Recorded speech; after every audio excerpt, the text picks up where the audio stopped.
Yumthang valley থেকে লাচুংয়ের হোমস্টেতে পৌঁছলাম যখন ঘড়িতে প্রায় বিকেল 4টে। বৃষ্টি শুরু হয়েছে। মিনিট 20-র মধ্যেই তথাকথিত লাঞ্চে ভাত আর মুরগির মাংস কোনো ক্রমে খেয়েই 14 জন মিলে ঠান্ডায় হি হি করতে করতে আমাদের গাড়িতে গিয়ে বসলাম। যাব প্রায় 47 কিলোমিটার দূরবর্তী লাচেনে। বিকেল 5:30টাতেই ঘোর অন্ধকার। রাস্তা অপেক্ষাকৃত ভালো থেকে খারাপ হতে শুরু করলো। রাস্তার বাম দিকে গভীর খাদ দিয়ে বয়ে যাচ্ছে লাচেন নদী।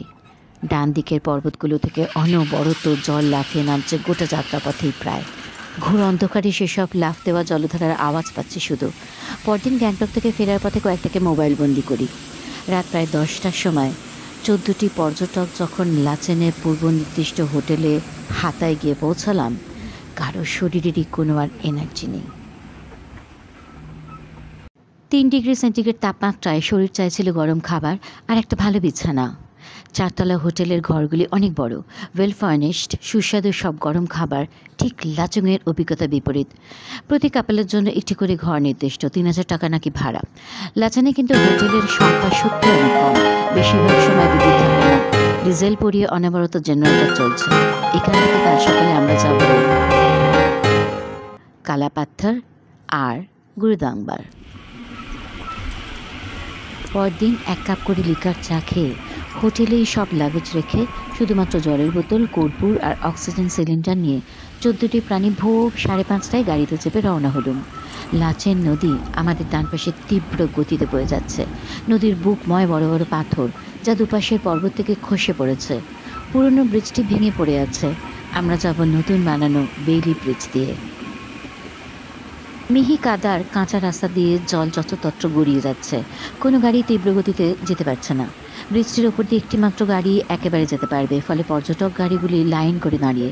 রাস্তার পাশে স্থানীয় মহিলারা গরম লিকার চা বিক্রি করছেন। উত্তর সিকিমের 3 দিকেই প্রতিবেশী দেশ চীন এবং নেপাল। ফলে দেশের নিরাপত্তার জন্য ভারতীয় সেনাবাহিনী এখানে সতত প্রস্তুত। প্রাকৃতিক নানান বিপর্যয়ের মোকাবিলা করে তারা দ্রুত রাস্তা সারিয়ে ফেলেন বা নতুন ব্রিজ বানিয়ে ফেলেন।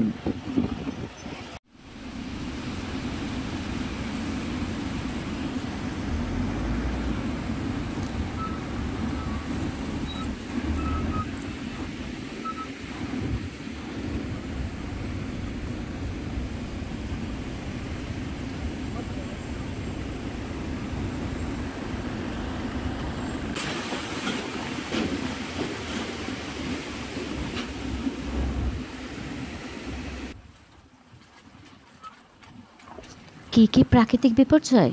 সবচেয়ে বড় বিপর্যয় ভূমিধস।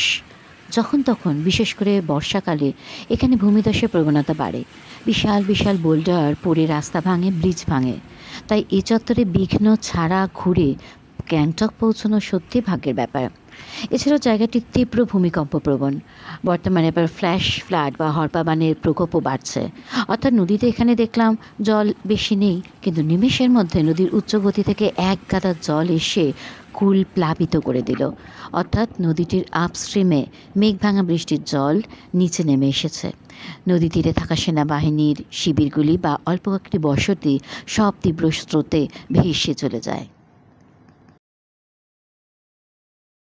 এ প্রসঙ্গে একটা কথা বলে দিই, গোটা লাচেনে কিন্তু মিনারেল ওয়াটার বোতল পাওয়া যায় না। স্থানীয়দের মতো পর্যটকদেরও খেতে হয় ঝর্ণার ঠান্ডা জল, যা পাইপ যোগে হোটেলগুলোয় সরাসরি এসে পৌঁছে যায়। চারিদিকে ধ্বংসের মধ্যেও কিন্তু সৃষ্টির দামামা বাজে। লাচেন নদীর তীব্র গতিতে বয়ে যাবার সময় যে সুগভীর উপত্যকা সৃষ্টি করেছে, তার উঁচু পাড়ের ছোট্ট সবুজ গালিচায় বেগুনি ছোট্ট ছোট্ট ফুল ফুটেছে এই মধ্য এপ্রিলেই। ইয়াক ও লোমওয়ালা গরুর দল ঘাস খেতে সেখানে ব্যস্ত।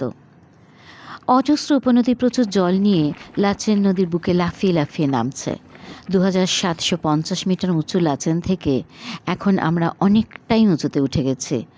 তীব্র ঠান্ডা হাওয়ায় গাড়ির জানলা খোলার উপায় নেই। আস্তে আস্তে সরলবর্গীয় পাইন গাছের প্রাদুর্ভাব বাড়ছে। কিছু কিছু গাছের পাতার রং লালচে সবুজ। নানান রঙের রডোডেনড্রন ফুল নাকি ফোটে মার্চ মাসে।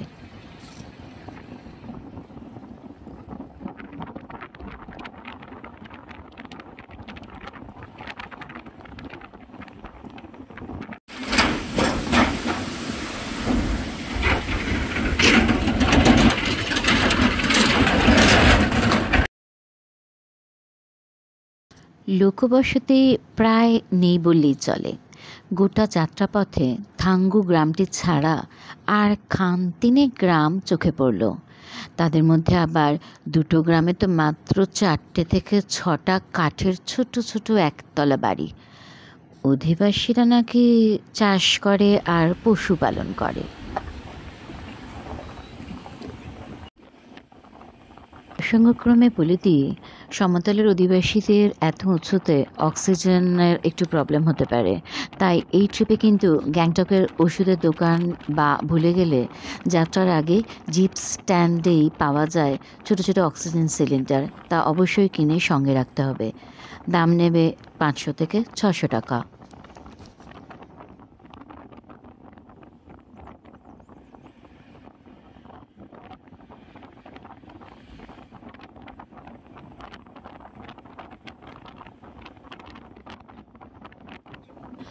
ঘড়িতে প্রায় 7:10 বাজে। পৌঁছলাম প্রায় ন্যাড়া পাহাড় মধ্যবর্তী তিগুনা ধোসা পয়েন্টে, পৃথিবীর উচ্চতম ধোসা ও গরম পানীয় খাবার জায়গা এটি। ভাবছিলাম সেই ভোর 5টায় 1 কাপ করে লিকার চা খেয়ে বেরিয়েছে, এরা আমাদের কি কোনো ব্রেকফাস্টও খাওয়াবে না কোথাও?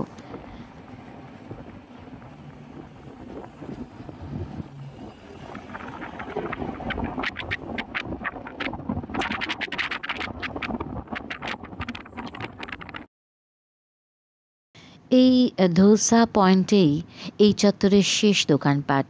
টুপি, গ্লাভস, সোয়েটার ভুলে গেলে এখান থেকে কিনে নেওয়া যাবে।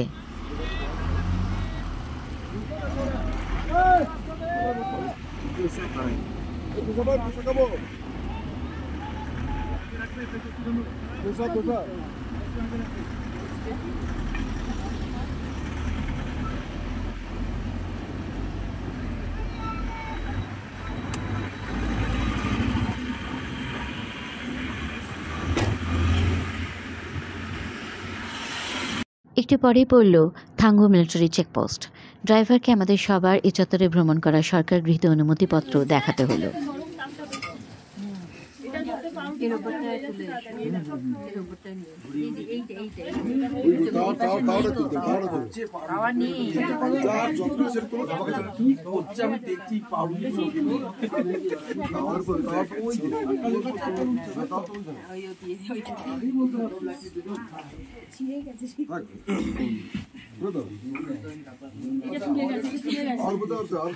সেলফ হেল্প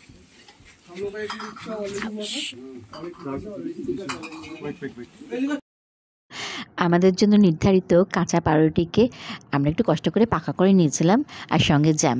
ব্যাস, সবাই মিলে তাই খেয়ে রওনা হলাম আবার কালাপাথরের দিকে। থাঙ্গু গ্রামটির উচ্চতা 3962 মিটার। এখানের পর্বতগুলো একটু কালো রঙের। আমরা এখান থেকে যাব 4800 মিটার উঁচু কালাপাথরে। সেই জন্য ড্রাইভারকে জনপ্রতি 400 টাকা করে এক্সট্রা দিতে হয়েছে। কালাপাথর প্যাকেজের অন্তর্গত ছিল না। উঁচুতে অক্সিজেনের পরিমাণ কম, তাই থাঙ্গুতে 8 ঘন্টা আমাদের সময় দেওয়া হয়েছিল শরীরকে অধিক উচ্চতায় মানিয়ে নেবার জন্য।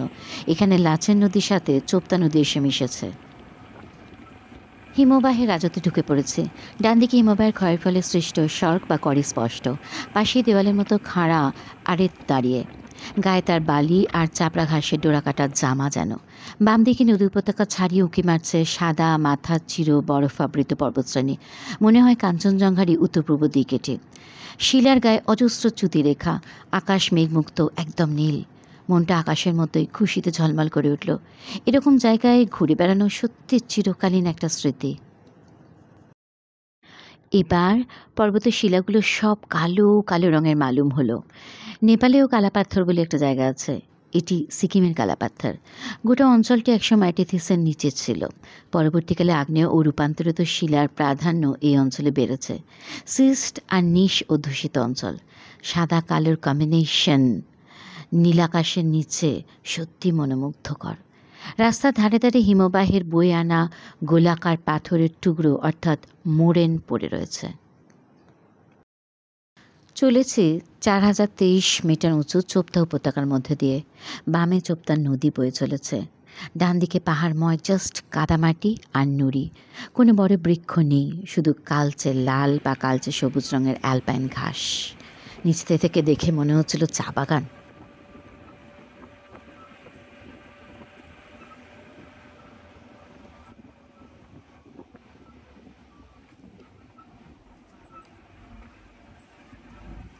অবশেষে বরফ এলো নাগালের মধ্যে, ধপধপে সাদা বরফ। সকাল 8:30টায় এসে পৌঁছালাম 4800 মিটার উঁচু কালাপাথরে।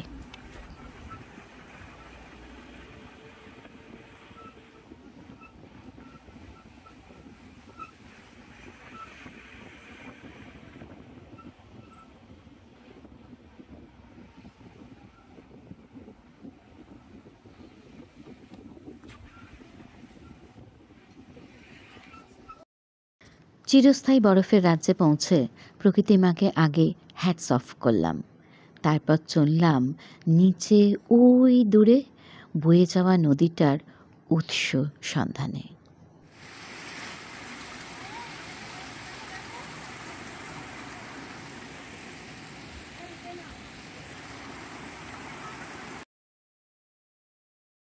নর্থ সিকিমের 38% অঞ্চলই হিমবাহে ঢাকা। এই অঞ্চলটি পুরো পার্মাফ্রস্ট রিজন। সারা বছর বরফ থাকে, অর্থাৎ মাটি কণা দুটির মাঝে বরফ স্থায়ীভাবে থেকে গিয়ে সিমেন্টের মতো মাটি কণাগুলোকে আঁকড়ে রাখে।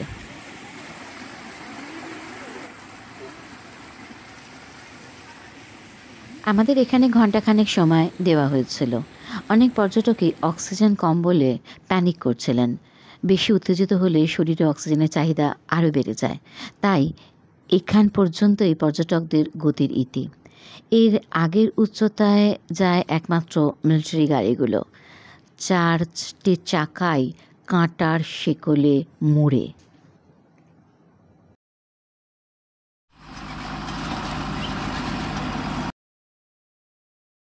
তবুও বরফ ছোঁড়াছুড়ির খেলায় কয়েকজন মেতে উঠলাম। আর